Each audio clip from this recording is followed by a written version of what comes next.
Derick wa radio naye avuddeyo atayogere ku nsonga eno lwansonga abantu abasinga bavudde ne bayika okubanga bawolereza Nicole naye nga ate n'oli tebamutunuulidde naye nga abantu abasinga nabo bavudde ate basobole okuba nga bamuwoleza lwansonga bonna bakyali baana bato era nga ndowooza nti bandisaanye okuba ate nga bafuna just counseling oba na guidance just kubabuulirira ne bategeera ekituufu kye balina okukola naye nga ngenda bankutuusa ku video ya Derick wa radio maasawo ate nga atunyonyola naye nga sinaba kwongera mbadde nkusaba video no jimpere like ate sobole okubanga yeeyongera era nga nkubaza gwe no mulungi ya subscribinga ku Wanda Boy UG timukwano wakola chamanyi nnyo ddala era nga n'abatina ku subscribinga darling beera ngo subscribinga kona ku notification bell tuwerenga gwire teekayo mukwano gwasuka odifuna nenga serabidde hababiva organic ononga ko esedaga ly'ebitondo okujjanja bate hajat kalodo na kulombera ejjua bina ebyekutte ne bitasagala nkuriseewo ate kansike nkutereko Derick wa radio ate mali nkongereyo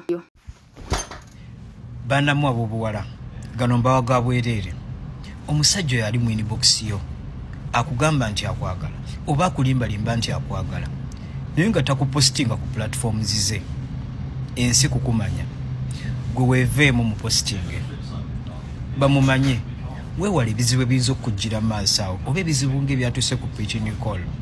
Yes, ba in-laws bajja kuwabula abamumanyi bakugamba waayo oli ku musajja mufumbo oba oli ku kituufu genda maaso ebyo byasimanya private relationship tebikyakola mpozi n'ekirala side chick takubwa nkiddamu side chick takubwa era yensobi bakoze nene nnyo side chick tasongwa mulunwe. Yes, abaana abo bakubye Maama Nicole naye nga embooko nze nziwulira ku mubiri wano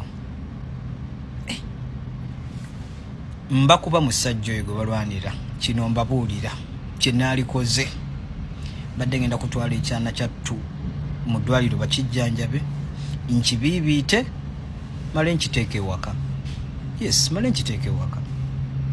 Omusajja watuukira okwendako kitegeeza babaawo ensonga weetereze ng'omuntu naye tokuba mukazi muno no tokuba mukazi muno lwaba akusinzeeko bannange mutunuulire yabadde akuba ne gwe babadde bakuba bw'obeera gwe basajja bannange bw'obeera gwe twagala justice for Maama Nicole tikiri ekyo side chick tebamukuba nonno mwetereze. Yes, as simple as that. Weetereze ng'omuntu agamba boyfriend won't ogenda mu bana ne mubeera mu basajja nakwefala nabiweereza bbaawo bw'omukwatako oyinza mukola ki? Let me ask you a question. Your husband is abroad, isn't it?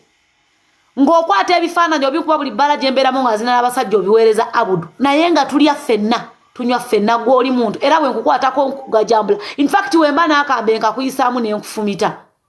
Mulekeraawo okudda kati obwana akaakaana emyaka gye kaliko gyakubeera bakakuwoza sowaani si kubeera ku biici nga kali bwerere bakatiginya dda. Abaana bato bakola ebyo. Abaana bato baagala abasajja b'abannaabwe. Ky'ogamba wadde mugamba nti kalungi kaba kabuliddwayo omusajja akakwana era kandi agadde ku oyo. And mind you what I have learned. Omusajja yabadde akakasa girlfriend we nti akaana akawala ako kamwagala. By the way, omulenzi yabadde yagamba girlfriend we n'amugamba nonno mukwano gwo yampa olugambo. Banaye ate lunyumidde ate kati ate ndi ku side ya Kaifa oba ye Kaifa oba ye Katafa kubanga kinsuseeko omuwala bulijja wa boyfriend we olugambo naye nga buli omulenzi omuwala byaba ani abimugamba kati we bali mu mukwano mu buliri n'amugamba naye nno mukwano gwo yanjagala yampa olugambo oyo puriti yampa olugambo.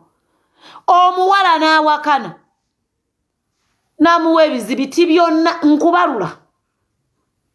Mulekeraawo okubeera mikwano gyaffe nga muli hypocrites. Ebyo gamba omusajja ye musiru mwe mulowooza buli musajja agenda kwebaka nammwe ke munaagwa ku basajja bagenda obbawuttula bajja nabbawuttula bajja kubawuttula nga muleeta eŋŋambo ku bakazi baabwe.